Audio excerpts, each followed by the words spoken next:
Depois de 14 anos, o Partido Trabalhista de centro-esquerda voltou ao poder. Keir Starmer é o novo premier. E para a gente conversar sobre isso e dizer quais são as implicações, a gente recebe Manuel Furriela, mestre em Direito Internacional pela USP. Muito bom dia, prazer falar contigo. Bom dia. Furriela, vamos falar até ontem a gente falava que esse era o cenário realmente possível, né? Mais provável de acontecer, e nessa madrugada a gente teve o resultado das eleições. Keir Starmer, novo premier britânico. O que isso representa? O que pode mudar no Reino Unido com essa mudança de governo, de partido no poder? Bom, primeiro que é um cenário que destoa completamente do resto da Europa. Isso tem chamado a atenção de muitos, já que a direita, e principalmente a extrema-direita, esses partidos, essas linhas, estão em ascensão na Europa continental, conforme, inclusive, nós observamos no primeiro turno das eleições na França. Mas por que destoa no Reino Unido? Porque o Reino Unido ele vive um fenômeno próprio, peculiar do seu próprio país, por conta do Partido Conservador, esse que saiu agora do poder, ter governado nos últimos 14 anos num período muito turbulento para o país, onde o Reino Unido tinha acabado de sair da União Europeia e as consequências econômicas dessa saída têm sido muito pesadas, têm sido muito severas por toda a população. Então a gente tem inflação, falta de alimentos, desabastecimento de cadeias produtivas, tudo por conta do Reino Unido ter permanecido tantos anos na União Europeia e quando saiu, isso causou uma enorme desestruturação. Além de outros problemas, né? A primeira-ministra anterior, a Liz, ela não teve uma boa gestão, problemas na área de saúde são muito graves também no Reino Unido, né? As famosas filas que têm sido noticiadas, inclusive, aqui por vocês.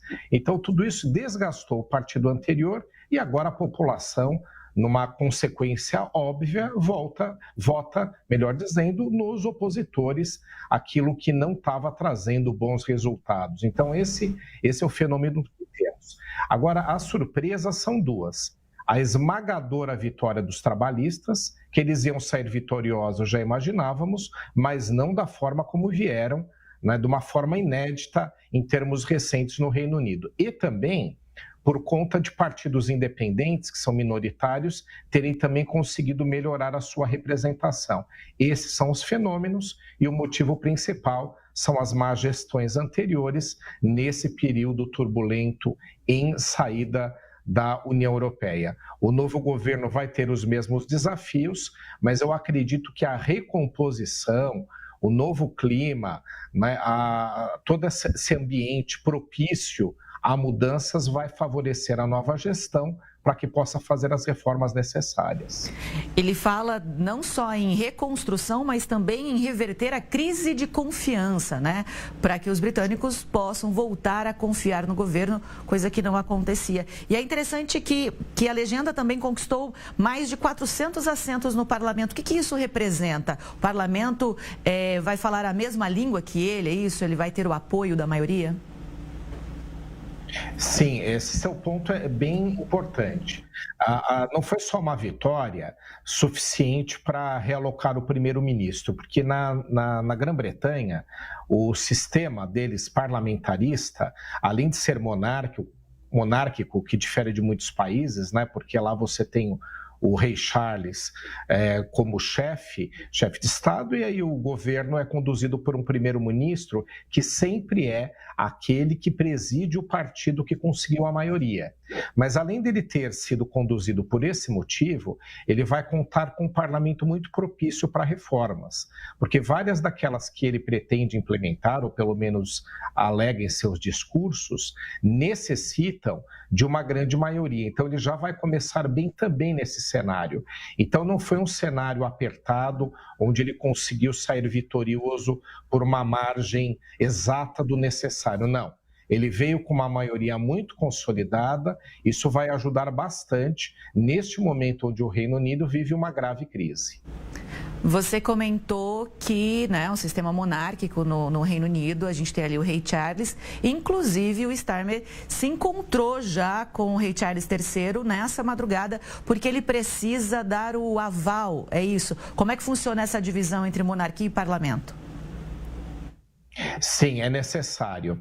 Você tem a figura do rei, apesar de ser muito mencionado, que seria muito decorativo, uma função decorativa, tanto é que havia uma expressão antiga, né, que era a rainha da Inglaterra, quando a mãe do rei atual era a monarca, que significava alguém que tinha pompa, mas não governava. Mas não é exatamente assim, né? Você tem uma série de prerrogativas para o rei. Primeiro tem uma questão tradicional clássica. A gente sabe bem que o Reino Unido é um país de tradições de receber e ouvir o primeiro-ministro recentemente eleito. E aí vem o ato segundo, que é propriamente o de reconhecê-lo como chefe de governo e dar o aval para a sua continuidade. Essa é uma exigência legal. É uma exigência, o Reino Unido não tem uma Constituição, mas tem uma Carta Magna, que é o equivalente aqui para nós, que determina que haja essa necessidade de um aval, de uma concordância do rei, no caso, de que esse seja o futuro primeiro-ministro. Então você tem essa necessidade, foi cumprida, e ele entra num momento de empolgação. E a gente também observa quão rápida foi essa reunião. Né? Geralmente ela demora um pouco mais e mal a eleição saiu, poucas horas após o resultado, o rei Charles já recebeu o futuro primeiro-ministro e também num sinal de demonstração de apoio neste momento necessário para que o Reino Unido resolva as mazelas que eu mencionei. A impressão que dá é que o Starmer já estava pronto, né? Já estava com roupa de ir, já estava pronto para se encontrar ali com o rei Charles. Mas em que situação o monarca pode recusar ou pode não corroborar esse resultado das eleições? Existe alguma possibilidade disso acontecer? É bem interessante a tua pergunta, porque isso não acontece lá, mas se haveria a possibilidade, sim. Ele pode não concordar. Na verdade, aí, além desse aspecto solene que a gente já mencionou, né, de pompa e tudo mais, e de tradição, é um país de tradições, né, a monarquia ela sobrevive, inclusive, por esse motivo, né, por conta de tradições que o país entende necessárias, simbolismos e por aí vai. Nesse caso em específico, ele poderia negar se encontrasse no futuro primeiro-ministro algum aspecto que não trouxesse ou manchasse, maculasse a sua imagem. Mas nesse caso específico não é o caso. Ele é um primeiro-ministro uma figura muito consolidada na política, acho que foi uma boa escolha, pelo menos em relação à experiência. Né? Ele tem uma trajetória muito forte no Partido Trabalhista e a gente também viu como foi cortês a saída do outro primeiro-ministro em relação a esse e o discurso desse em relação ao que saiu. Então, é um momento bem propício. E em outros momentos onde primeiros ministros polêmicos, o Boris Johnson, em tempos recentes, era o mais polêmico destes, né, porque fazia uma série de discursos inflamados, usava expressões, às vezes, inadequadas, né, com o cargo. A gente lembra, né, desse tipo de postura dele. Mesmo naquele caso, ele foi referendado ainda pela rainha Elizabeth II. Então, mesmo havendo essa possibilidade, ela é restrita a algum tipo de justificativa que o rei teria que dar em relação a algo que manchasse a imagem do primeiro-ministro. Mas, regra geral, não é o que segue, não é dessa forma que se faz. O aspecto é mais em sentido mesmo de referendar, cumprir mais uma solenidade do que propriamente haver aí algum tipo de obstáculo, a não ser que tivesse algo muito grave, como eu mencionei, mas não é o que a gente encontra geralmente nesse tipo de situação. O senhor falou sobre o até então primeiro-ministro, né, o Rishi Sunak. Ele prometeu uma transição pacífica e ordeira. Então, foi muita cordialidade, né? Acho que foi essa expressão que o senhor usou, entre quem está chegando, quem está saindo, apesar dessa votação e desse resultado esmagador aí em cima do antigo primeiro-ministro, a favor agora do Partido Trabalhista. O presidente Lula comentou também nessa madrugada, né, sobre esse resultado. Ele disse que espera o fortalecimento dos laços diplomáticos entre os países, desenvolvimento sustentável e fortalecimento da democracia.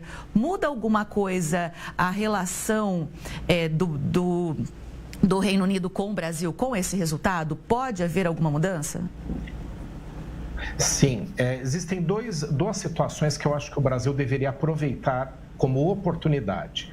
A primeira é por conta de ser um líder de centro-esquerda, lá nós não temos uma extrema esquerda, uma esquerda como no caso do Brasil, né? Mas, de qualquer forma, é um perfil político muito mais próximo do governo brasileiro do que o governo que saiu. Isso sem dúvida nenhuma.